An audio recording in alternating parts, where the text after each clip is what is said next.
Imagine for just 1 second the overwhelming responsibility of having to guard the whole galaxy. Even for a Marvel superhero, that's quite the task. I'm your narrator Benji, and this is Marvel Champions, the card game.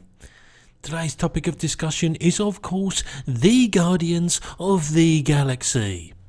Some of you will already have your copy of the new box set that contains Groot and Rocket Raccoon, but we also have identity spoilers and more for the rest of the crew, namely Star-Lord, Gamora and Drax.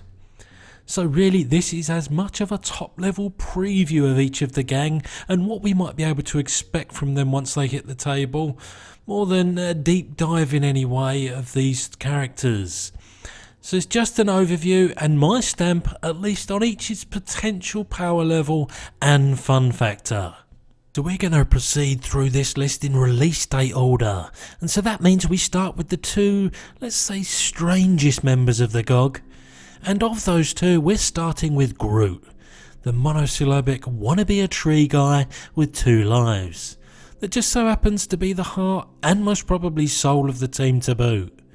One quick glance at his alter ego side and you have a rather unusual combination of 4 recovery and 10 hit points, giving you a healing ratio second only to Ms. Marvel, a commonplace hand size of 6, and ooh, what are these growth counters then? I'll tell you, but I need to introduce the hero side of Mr. Groot first. Growth counters are shield counters effectively. Mitigate 1 damage for each that you remove. So having access to a maximum of 10 of them is pretty OP. But how often are you going to have that many to hand? That's a lot of trips back to alter ego. Still, that's a pretty tanky, self-sustaining combo so far. But is that all he can use growth counters for? As to his basic powers, we have the step 1, 2, 3 combo last found on Spider-Man, and at this point this identity is screaming tank mode. But too much meat shield and not enough offensive input is gonna put this guy very quickly in the unfun category. Thankfully then you can use those growth counters for more than just defense. There are cards that allow you to add more growth counters outside of his alter ego action. Use said counters to ready him, increase his attack and thwart output, and also swing a number of damage and threat removal equal to the number of growth counters he has on him. Which, I don't need to tell you, could get pretty epic.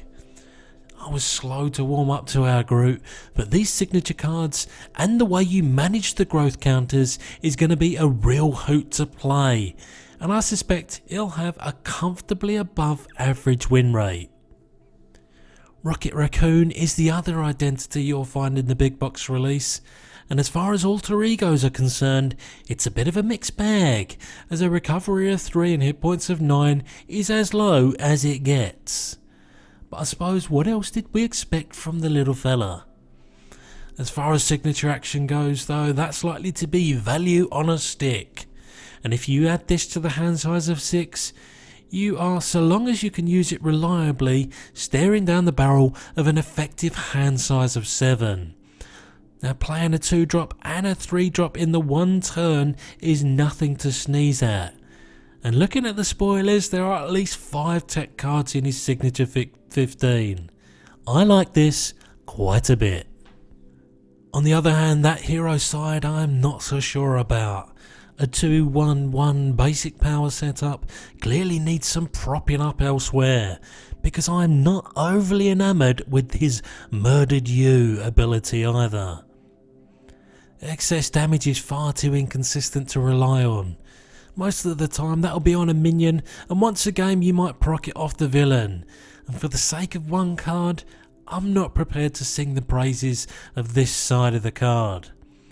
But it's not all doom and gloom, as there are plenty of those tech cards that will give our Rocket a great deal of utility. Not quite the same as what Iron Man brings to the table in terms of a bunch of linear upgrades, but instead the ability to provide lots of economical chip damage, some self-healing, a splash of recursion, and even some passive attack and thwart upgrades. This all leaves me with a big question mark over his power level. Is he a little bit of a Hawkeye? Quite fragile but also underrated?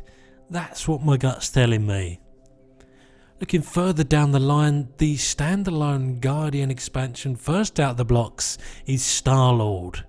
The half-human, half-alien wisecracker of the group is rocking a very familiar 3 recovery, 10 health and hand size of 6 that'll just about tide you over. But he also gets to fetch one of his element guns during setup. Unfortunately, we've only got a partial glimpse of said gun, and it's a 3 cost, and does some things that you know are written in text, and have something to do with restricted cards and piercing. But he's also a smooth talker, and so you can swap a card from hand with the top card of the deck. Why is this great? Because how many times have you had 2 perfect for the situation cards in your hand and you can only afford to play 1? That's right, a lot. Now, part of playing MC is making your peace with that fact, but this lets you bend those rules somewhat and put a little something aside for next turn. On his hero side, he boasts a solid, if unspectacular, 2-2-1 basic power breakdown, which suggests he's not that down with the idea of conventional defense. Granting his allies the Guardian trait is synergy baiting goodness, with revealed cards like Leader of the Guardians, which I assume will be followed by other similar cards, but will also make him a wonderful asset in multiplayer, with the other Guardians in tow. His what could go wrong ability is no risky, no bisky and a paragraph. I get to face an extra encounter card this turn to discount a card's cost by 3. Now, I love me some card economy, and no matter what, I'll be singing this ability's praises. But yeah, this one makes me a little nervous. But then you won't have to use it every turn either. It's not just his signature action that this synergizes though with. Cards like Daring Escape, Star-Lord's Helmet and Sliding Shot all benefit from face down encounter cards. Interestingly though, this ability will have the conversely incidental downside that his Guardian synergies had, in that the harder the difficulty you set the scenario, the greater the chance of that greed backfiring. That being said, I do think there's a lot of good things happening with Star-Lord across the board. I see his power level definitely being towards the top end, especially in standard multiplayer. And ultimately this is yet one more identity I'm really looking forward to getting my hands on. Next up is Gamora, with her at this point predictable 3 rec, 10 HP and a grip of 6. But wait, and oh yes, we have some more deck building shenanigans, ladies and gentlemen. This time though, instead of dual aspecting, we can take up to 6 attack or thwart event cards from any off aspect. More than enough if you ask me. I absolutely love the creative freedom that these types of identities give us. Now, I'm not going to go down the rabbit hole of all the possibilities this unlocks, but I think it's a given that this will be a really strong ability. Not only that, her action is pretty great too. If you're all about these cards in your deck building, then there's absolutely no reason why the card draw isn't going to be proccing more often than not. And so again, a relative hand size of 7 can surely unlock many doors. I must admit I expected a lot less from her hero side, with the bountiful treasure we've already received just from her AE side. But a 2-2-2 basic power stat line is all around goodness. She's basically competent at everything, and her yin-yang abilities, finesse and precision are so sweet, especially in solo play where you're the only one that's keeping on top of everything. Doing damage with incidental threat removal and vice versa is exceedingly good at any player count. Fact. There really is very little more you could ask from an identity card. And it looks like her signatures like Decisive Blow and Cross Counter will only continue that trend.